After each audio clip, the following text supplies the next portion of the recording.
Doctor Manmohan Singh ऐसे प्रधानमंत्री रहे जिनके बारे में ना जाने क्या क्या बोला गया। लोग उन्हें मौन प्रधानमंत्री बुलाते थे और उन पर बहुत से लांछन लगाए जाते थे।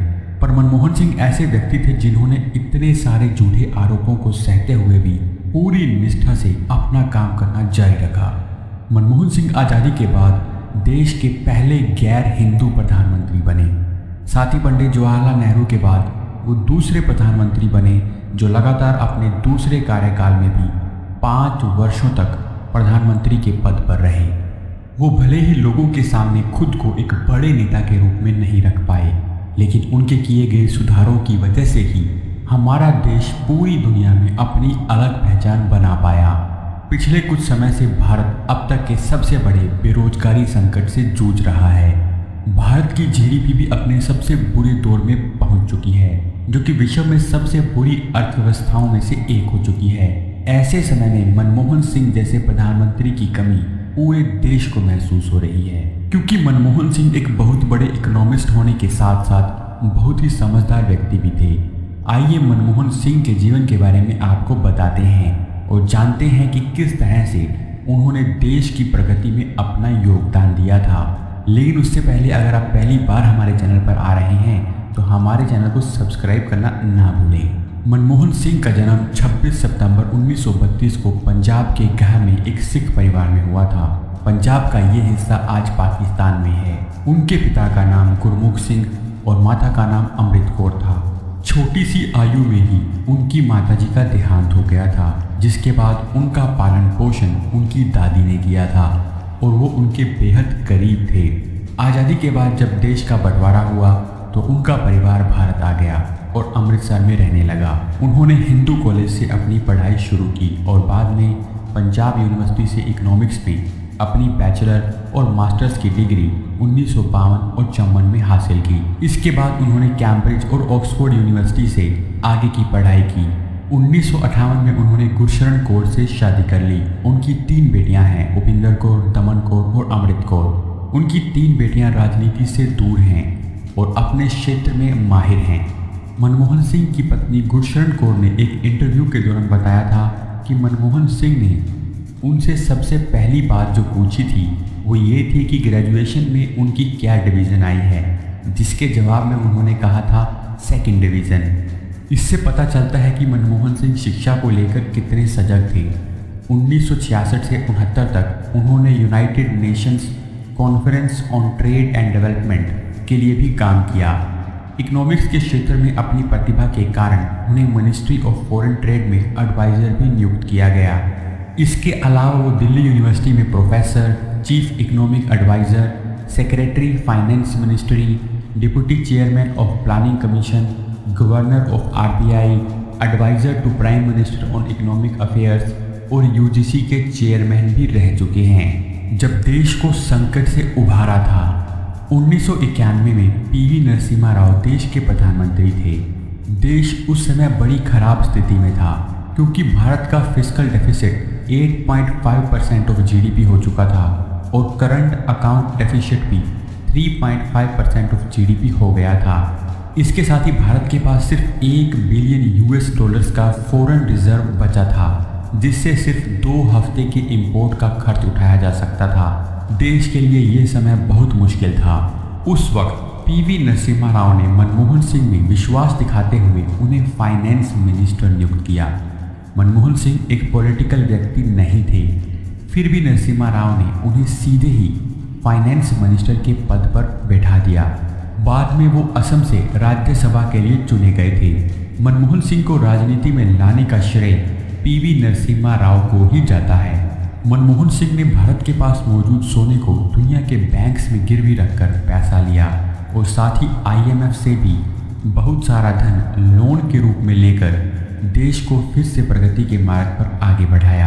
ये वो समय था जब भारत की इकोनॉमी को सोशलिस्ट से बदलकर कैपिटलिस्टिक बना दिया गया था। लाइसेंस राज को खत्म कर प्राइवेट बिजनेसेस को बढ़ावा दिया गया था। प्राइवेट कंपनीज के लिए कानूनों को कम सख्त किया गया और टैक्सेस में भी छूट दी गई। सेबी के माध्यम से प्राइवेट बिजनेसेस को रेगुलेट किया गया। एफडीआई से फॉरेन इन्वेस्टमेंट को भी आसान कर दिया गया और पब्लिक सेक्टर कंपनीज का प्राइवेटाइजेशन शुरू हुआ। मनमोहन सिंह के द्वारा किए गए इन सुधारों की बहुत से लोगों ने आलोचना भी की थी, लेकिन उस समय की कठिन परिस्थितियों से देश को उभारने का काम अगर किसी ने किया था तो वो मनमोहन सिंह थे, जिनकी प्रशंसा आज भी होती है। बड़े बड़े इकोनॉमिस्ट मानते हैं कि अगर उस समय वो सुधार नहीं किए जाते तो हमारा देश आज पूरी तरह से बर्बाद हो चुका होता। ये भी सच है कि इन सुधारों के बावजूद भी बहुत से लोगों ने पीवी नरसिम्हा राव की सरकार का विरोध किया था और मनमोहन सिंह ने अपना इस्तीफा तक देने की पेशकश कर दी थी, पर नरसिम्हा राव ने उनमें भरोसा बनाए रखा। मनमोहन सिंह हमेशा राज्यसभा से ही चुनकर आते रहे हैं। एक बार मनमोहन सिंह ने चुनाव लड़कर सदन में पहुंचना चाहा था, लेकिन वो साउथ दिल्ली से 1999 का लोकसभा चुनाव नहीं जीत पाए थे। ये सही है कि वो एक बहुत बड़े इकोनॉमिस्ट हैं, लेकिन वो एक नेता नहीं थे जिसे लोग चुनना चाहते थे। ऐसा जरूरी भी नहीं है कि हर ब्रिलियंट इंसान एक अच्छा वक्ता और नेता भी हो। राज्यसभा के लिए वो सबसे पहले 1991 और बाद में 95, 2001, 2007 और 2013 में भी चुने जाते रहे। इस तरह वो लगातार 5 बार असम से चुनकर राज्यसभा में जाने का रिकॉर्ड भी बना चुके हैं। इसके अलावा जब 1998 से 2004 तक भारतीय जनता पार्टी की सरकार रही, उस समय मनमोहन सिंह राज्यसभा में लीडर ऑफ ऑपोजिशन भी रहे। जब संभाला प्रधानमंत्री का पद, 2004 तक भारतीय जनता पार्टी की सरकार रही और अटल बिहारी वाजपेयी की लोकप्रियता के बाद भी एनडीए चुनावों में पिछड़ गई। हालांकि कांग्रेस और बीजेपी की सीटों में ज़्यादा अंतर नहीं था, लेकिन कांग्रेस के सहयोगी दलों ने अच्छा प्रदर्शन किया और यूपीए गवर्नमेंट सत्ता में आ गई। इसके बाद ज़्यादातर लोगों को लगा कि सोनिया गांधी देश की प्रधानमंत्री बनेगी, लेकिन सोनिया गांधी ने प्रधानमंत्री बनने से इनकार कर दिया और उस समय मनमोहन सिंह को देश की बागडोर दे दी गई और वो देश के 13वें प्रधानमंत्री बने। उनकी पत्नी गुरशरण कौर बताती हैं कि जब वो प्रधानमंत्री के लिए नॉमिनेट किए गए तो उन्हें यकीन ही नहीं हुआ। अपनी स्वेरिंग सेरेमनी के दिन उन्होंने कोई खास कपड़े नहीं पहने, बल्कि अपने उन्हीं सादे कपड़े जो कि वो अक्सर पहनते थे में ही शपथ ली। मनमोहन सिंह के नेतृत्व में 2007 में भारत ने सबसे ज़्यादा जीडीपी ग्रोथ रेट को छुआ था और भारत की जीडीपी ग्रोथ रेट 9% तक पहुंच गई थी। वो मनमोहन सिंह की सरकार ही थी जिसमें सेल्स टैक्स को ख़त्म करके वैट की शुरुआत की गई और बाद में उसे जीएसटी से रिप्लेस किया गया। राइट टू इन्फॉर्मेशन का कानून भी 2005 में मनमोहन सिंह जी की सरकार में ही पास हुआ था। इसके साथ ही 8 नए आईआईटीज भी उनकी सरकार में ही खोले गए। 2008 में हुए मुंबई के हमलों के बाद एनआईए यानी नेशनल इन्वेस्टिगेशन एजेंसी की स्थापना भी उनकी सरकार में ही की गई। इसके अलावा Aadhaar, MNREGA, right to education act जैसे बहुत से अच्छे कानून उनकी सरकार में ही पास किए गए। लेकिन उनके दूसरे कार्यकाल में 2G और कोल घोटालों ने उनकी छवि को बहुत नुकसान पहुंचाया। उनके जीवन को दिखाने के लिए 2014 में संजय बारू नाम के एक राजनीतिक कमेंटेटर ने द एक्सीडेंटल प्राइम मिनिस्टर नाम की एक किताब लिखी थी। इस किताब पर आधारित एक फिल्म भी बन चुकी है जिसका नाम भी द एक्सीडेंटल प्राइम मिनिस्टर है, जिसमें अनुपम खेर मनमोहन सिंह की भूमिका निभा रहे हैं। अनुपम खेर बीजेपी से कितना जुड़े हैं ये हम सब जानते हैं और ऐसे में वो मनमोहन सिंह की भूमिका के साथ कितना इंसाफ कर सकते थे इसके बारे में कुछ कहने की ज़रूरत नहीं है, क्योंकि वो फिल्म 2019 में चुनावों के आसपास रिलीज़ हुई थी, इसीलिए उसे बीजेपी के राजनीतिक स्टंट के रूप में देखा जाता है। मनमोहन अपने दोस्तों से बहुत उत्साह से मिलते थे।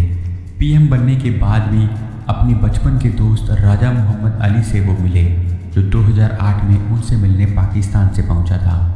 मनमोहन सिंह फोर्ब्स की 2010 की दुनिया की सबसे ताकतवर लोगों की सूची में 18वें नंबर पर थे और मैगजीन ने उन्हें नेहरू के बाद पूरी दुनिया का सबसे ज़्यादा प्रशंसा पाने वाला प्रधानमंत्री भी बताया था। अपने दूसरे कार्यकाल में जिन घोटालों की वजह से मनमोहन सिंह पर इतना लांछन लगा, उनमें से कुछ के बारे में कोर्ट का जजमेंट बड़ा चौंकाने वाला था। जैसे कि आउटलुक की 2018 की एक रिपोर्ट के अनुसार कोर्ट ने कहा कि 2G स्कैम कोई स्कैम था ही नहीं। इस मामले में सीबीआई का भी बहुत मजाक उड़ाया गया। चाहे यूपीए गवर्नमेंट घोटालों को नहीं रोक पाई, लेकिन मनमोहन सिंह इनमें से किसी में भी शामिल हो सकते हैं, ऐसा कोई भी समझदार व्यक्ति कभी नहीं मानता था।